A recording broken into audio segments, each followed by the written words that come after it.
अस्सलामुअलैकुम, hi viewers. YouTube channel and Facebook page tuition with Taqi में आप सबको खुश आमदीद कहता हूँ। इकनॉमिक्स के मज़ीद लेक्चर्स और डिजिटल मार्केटिंग अगर आपने सीखनी है तो डिस्क्रिप्शन में मौजूद है, आप वहाँ जाएं और वहाँ से इकनॉमिक्स और डिजिटल मार्केटिंग के मज़ीद लेक्चर्स को देखें और घर बैठे पढ़ें और पैसे बचाएं। आज का जो इकनॉमिक्स का टॉपिक है उसका नाम है law of diminishing marginal utility, जिसको हम डिटेल से इंग्लिश में भी और उर्दू में भी क्या करेंगे, स्टडी करेंगे। Law of diminishing marginal utility को समझने और पढ़ने से पहले जो सबसे मेन इंपॉर्टेंट बात वो हम ये समझने जा रहे हैं कि law of diminishing marginal utility के वर्ड को हम एक एक करके एक्सप्लेन करते हैं। सबसे पहला वर्ड यहाँ पे क्या लिखा हुआ है, लॉ। लॉ जिसकी उर्दू क्या है, कानून। लॉ या कानून का मतलब क्या होता है? ये वो लॉ नहीं है जो गवर्नमेंट बनाती है। गवर्नमेंट का जो लॉ बनाना होता है, जो गवर्नमेंट की जानिब से लॉ बनाया जाता है, वो होता है basically rules and regulations. Economics में, बैंकिंग में, पीओसी में, किसी भी सब्जेक्ट के अंदर, फिजिक्स में आप पढ़ते हुए आए लॉ ऑफ मोशंस वगैरह, तो वहाँ लॉ का जो बेसिकली मतलब होता है एक ऐसी स्टेटमेंट जिसे यूनिवर्सली एक्सेप्ट किया जाएगा, हम उसे किस चीज़ का नाम देंगे, लॉ का नाम देंगे। एक ऐसी स्टेटमेंट जिसे कुछ लोग मानेंगे और कुछ लोग नहीं मानेंगे, उसे कहा जा रहा होता है थ्योरी यानी नज़रिया। यानी लॉ में और थ्योरी में क्या फ़र्क है कि थ्योरी बेसिकली एक ऐसी स्टेटमेंट होती है जिसे कुछ मानते हैं और कुछ नहीं मानते, जबकि लॉ बेसिकली बुनियादी तौर पर एक ऐसी स्टेटमेंट को कहते हैं विच इज़ यूनिवर्सली एक्सेप्टेड, जिसे हर कोई क्या करता है, मानता है, जिसे हर कोई जो है वो क्या कर रहा होता है, एग्री कर रहा होता है। सेकंड वर्ड यहाँ पे लिखा हुआ है डिमिनिशिंग, जिसकी उर्दू है तकलील। तकलील का जो वर्ड है वो आया है कलील से। तकलील या कलील का मतलब क्या होता है कि कलील से मतलब कम, यानी जब कोई चीज़ मुसलसल कम हो रही होगी, किसी चीज़ में मुसलसल कमी आ रही होगी, तो उसे हम डिमिनिशिंग का नाम दे रहे होते हैं। मिसाल के तौर पर 5 4 3 2 1 0, क्या हो रहा है, मुसलसल कम हो रहा है। अगर मैं बर्फ को सूरज की रोशनी में रखूं तो बर्फ एक बार नहीं पिघलेगी, बर्फ मुसलसल पिघलेगी। इस मुसलसल पिघलने को, मुसलसल कम होने को हम इकोनॉमिक्स की लैंग्वेज में कहते हैं डिमिनिशिंग, उर्दू में कह रहे होते हैं तकलील। Another important concept what that is marginal. Marginal means अगला, आइंदा, अपकमिंग। हर अगले को, हर अपकमिंग को, हर आइंदा को हम क्या कह रहे होते हैं, मार्जिनल, जिसे उर्दू में कह रहे हैं मुख्ततिम, खत्म होने के बाद आने वाला इजाफी अगला। फॉर एग्जाम्पल, आप एक शो में जाते हैं, शो में कहा जाता है कि जनाब आपने 1 मिनट में 6 केले खाए। तब ऐसी ही उन्होंने टास्क दिया, चेहरा देख के नहीं, ऐसी ही उन्होंने एक टास्क दिया कि आपने 1 मिनट में 6 केले खाने। आप 4 केले खा पाते हो, लेकिन चारों के चारों थोड़े थोड़े से रह जाते हैं, तो क्या वो काउंट होगा? नहीं।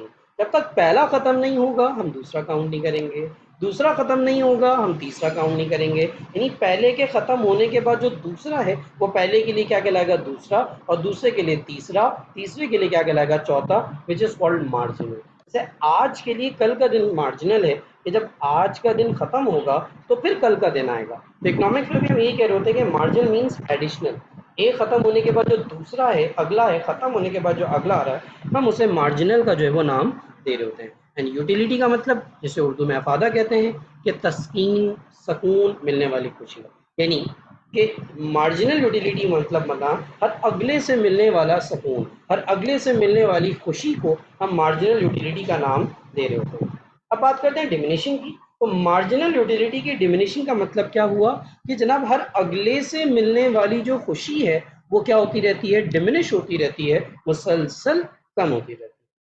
आई थिंक लॉ का लबे लुबाब समझ में आ गया कि कानून ये कहना चाह रहा है कि जो मार्जिनल यूटिलिटी है वो क्या होती है, कम हो रही होती है। यानी हेडिंग पूरी आपको क्या कर रही है, डिफाइन कर रही है। एग्जाम में या इसको जब भी डिस्क्राइब करते हैं तो हम 3 तरीकों से करते हैं, स्टेटमेंट, शेड्यूल और ग्राफ।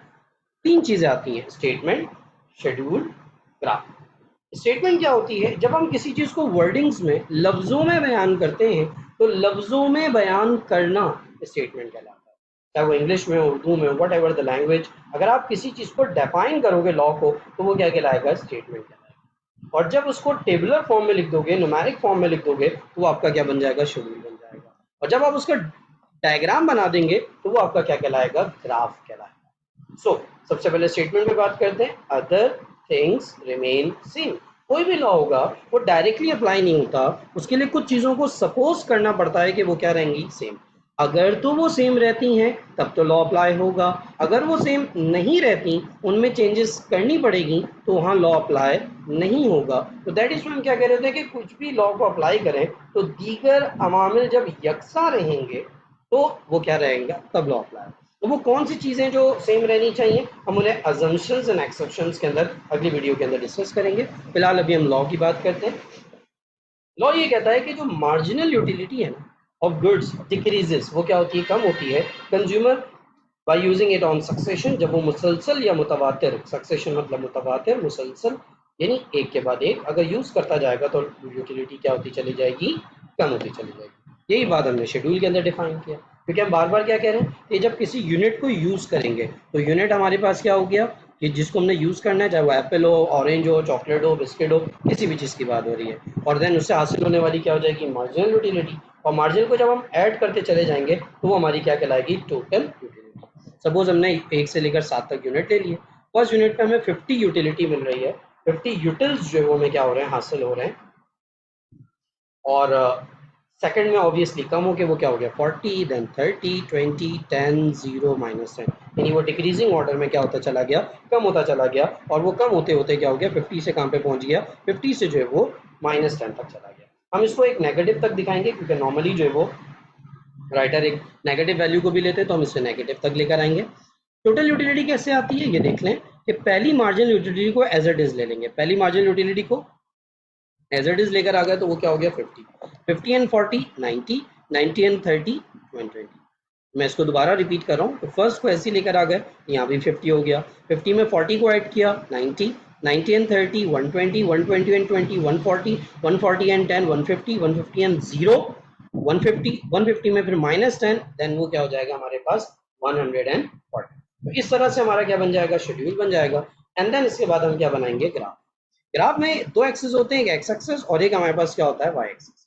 एक्स एक्सिस में हमेशा हम क्या करेंगे, एक्स एक्सिस में हम हमेशा जो है वो एक्शन को ले रहे होते हैं, और वाई एक्सिस में हम हमेशा रिएक्शन को ले रहे होते हैं। आप चाहे तो इसे इंडिपेंडेंट और डिपेंडेंट इवेंट भी कह सकते हैं। आसान लफ्जों में अगर याद कर लें कि किसी चीज़ को जो एक्शन होगा वो हमारा हमेशा कहाँ पे आ रहा होता है, एक्स एक्सिस में, और जो रिएक्शन होता है वो हमारा कहाँ पे आ रहा होता है, वाई एक्सिस के अंदर आ रहा होता है। तो चॉकलेट खाएंगे तो यूटिलिटी मिलेगी, तो इसलिए चॉकलेट को हमने एक्स पे ले लिया और यूटिलिटी को हमने किस पे ले लिया, वाई पे ले लिया। यूनिट्स हमारे पास 6-7 थे, तो हमने क्या करा, 1-1 सेंटीमीटर का गैप दिया, यानी हमने 1-1 सेंटीमीटर के गैप पे 1 2 3 4 5 6 7 8, आप 2 सेंटीमीटर भी कर सकते हैं, 1.5 सेंटीमीटर भी कर सकते हैं। 1 सेंटीमीटर की आदत डालेंगे तो आपके लिए कोई मुश्किल नहीं रहेगा कि हमने 1-1 सेंटीमीटर का कॉपी की लाइन में गैप दिया, और हमने क्या कर लिया, प्लॉट कर दिया 1 2 3 4 5 6 7, यानी एक एक्स्ट्रा हमने क्या कर दिया, मार्जिनल यूटिलिटी वाई पे है, वाई पर हम क्या करेंगे, कॉपी की लाइन का गैप देंगे। अगर आप शेड्यूल को देखें तो मार्जिनल यूटिलिटी की जो वैल्यू है वो बेसिकली कहाँ से शुरू हो रही है, 50 से, और कहाँ तक जा रही है, -10 तक जा रही है।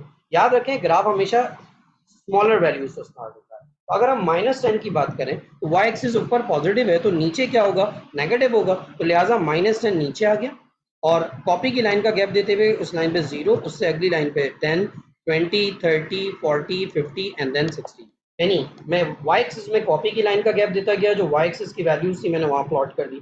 अब अगर आपके पास ये दिमाग में सवाल होता है सर वहाँ तो 10 20 चल रहा है, यहाँ 1 2 हो रहा है, गलत तो नहीं हो जाएगा, नहीं, हम ग्राफ का पैटर्न के मुताबिक काम करेंगे, जो हमारी वैल्यूज हैं, जैसे वो 1 2 3 में था तो उसको 1 2 3 में प्लॉट करेंगे, वो 10 20 30 करके था तो हम उसको 10 20 30 करके हम क्या कर देंगे, प्लॉट कर देंगे।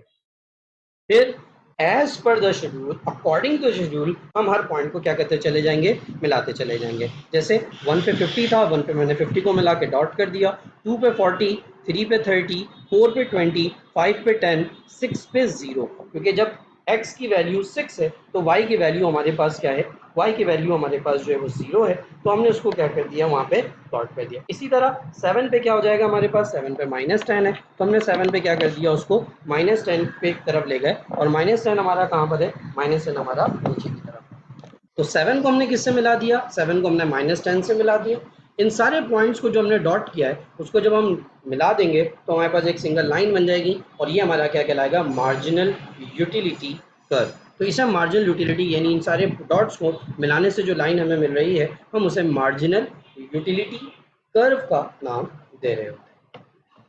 उम्मीद करता हूँ आज का लेक्चर आपको समझ में आया होगा और आपके सामने प्लेलिस्ट आ रही होगी, उसमें आप जाके जो है वो इकोनॉमिक्स के और डिजिटल मार्केटिंग के मज़ीद लेक्चर्स अगर आप देखना चाहते हैं तो आप वहाँ जाके देख सकते हैं। मिलते हैं नेक्स्ट वीडियो में। अल्लाह हाफ़िज़।